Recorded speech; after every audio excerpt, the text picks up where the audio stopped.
Fee కడితేనే, అప్పటిదాకా సర్టిఫికెట్లు ఇచ్చేది లేదు. విద్యార్థులకు చుక్కలు చూపిస్తున్న కాలేజీలు. ఫీజు రియంబర్స్మెంట్ బకాయిలు 4,000 కోట్ల పైనే.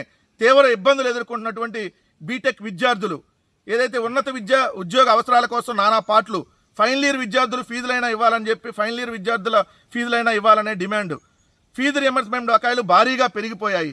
జగన్ హయాంలో చివరి ఏడాది 2023-24 విద్యా సంవత్సరంలో 3 క్వార్టర్ల ఫీజు సుమారు 2,000 కోట్లు పెండింగ్ ఉన్నాయి. తప్పు. అందుకనే బూత్ కిట్టు వాస్తవాలు తెలుసుకొని రాయాలి. మీ చేతగానితనాన్ని జగన్మోహన్ రెడ్డి గారి మీద నెట్టడం కాదు. జగన్మోహన్ రెడ్డి గారు ముఖ్యమంత్రిగా ఉండగా ఫీజు రియంబర్స్మెంట్ బకాయి కేవలం ఒకే ఒక్క బకాయి, అది కూడా ఎలక్షన్ కోడ్ వల్ల ఇవ్వాల. ఫీజు రియంబర్స్మెంట్ అనేది రాజశేఖర్ రెడ్డి గారు తీసుకొచ్చినటువంటి గొప్ప స్కీము. అప్పుడు ఫీజులు 30-35 వేలు ఉండేవి. సో కానీ తర్వాత ప్రభుత్వాలు వచ్చిన తర్వాత రెగ్యులర్గా ఫీజులు పెరుగుకుంటా వెళ్ళినాయి.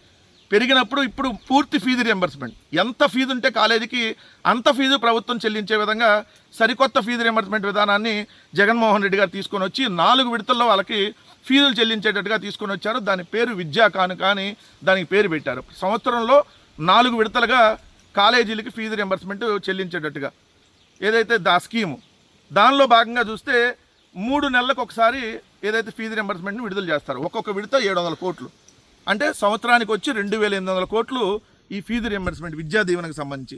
జగన్మోహన్ రెడ్డి గారు 2023 అక్టోబర్ టు డిసెంబర్కి సంబంధించినటువంటి నిధుల్ని 9,44,000 మంది విద్యార్థులకు సంబంధించి 708 కోట్లని 2024 మార్చిలో విడుదల చేశారు.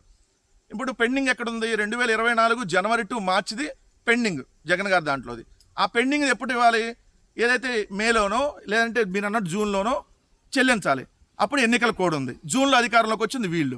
మరి ఇంక జగన్ గారు ఎక్కడ పెండింగ్ పెట్టినట్టు? సో ఎక్కడ పెట్టలేదనే కదా దానికి. మరి ఎందుకు ఇట్లా తప్పుడు వార్తలు రాస్తావు? రెండోది 4,000 కోట్లు కాదు. ఈరోజు ఫీజు రియంబర్స్మెంట్ బకాయిలు 5,700 కోట్లు పెండింగ్ ఉన్నాయి. అదేవిధంగా వసతి దీవెన బకాయిలు 3 సంవత్సరాలు 2024, 25, ఇప్పుడు 26 కూడా ఎంత? ఒక సంవత్సరానికి 1,100 కోట్లు చొప్పున 3,300 కోట్లు. రెండు కలిపితే 9,000 కోట్లు పెండింగ్ ఉంది బూత్ కిట్టు, 4,000 కోట్లు కాదు. ఫీజు రియంబర్స్మెంట్కి సంబంధించి 2024లో 1,500 కోట్లు బకాయిలు ఉన్నాయి. 2025లో 2,800 కోట్లు బకాయిలు. 2026లో ఇప్పుడు ఈ 6 నెలలకి సంబంధించి చూస్తే 1,400 కోట్లు. మొత్తంగా 5,700 కోట్లు బకాయిలు ఉన్నాయి. మరి మీరేమో 3.5 లక్షల కోట్ల పైగా అప్పులు తీసుకొని వచ్చి కనీసం ఫీజు రియంబర్స్మెంట్ ఇవ్వలేరు.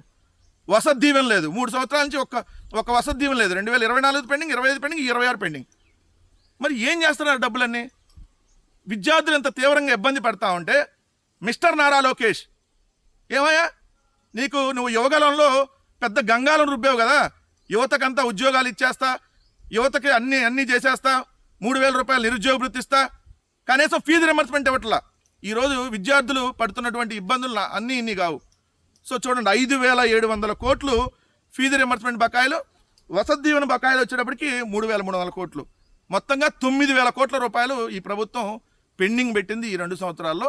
ఇది వార్త రాయాల్సింది. 4,000 కోట్లు అని చెప్పి తగ్గించి రాసేసి దాన్ని ఇంకా తక్కువ చేసి చూపించేటటువంటి కార్యక్రమం ఎక్కడైనా బూత్ కిట్టు మానుకుంటే మంచిది.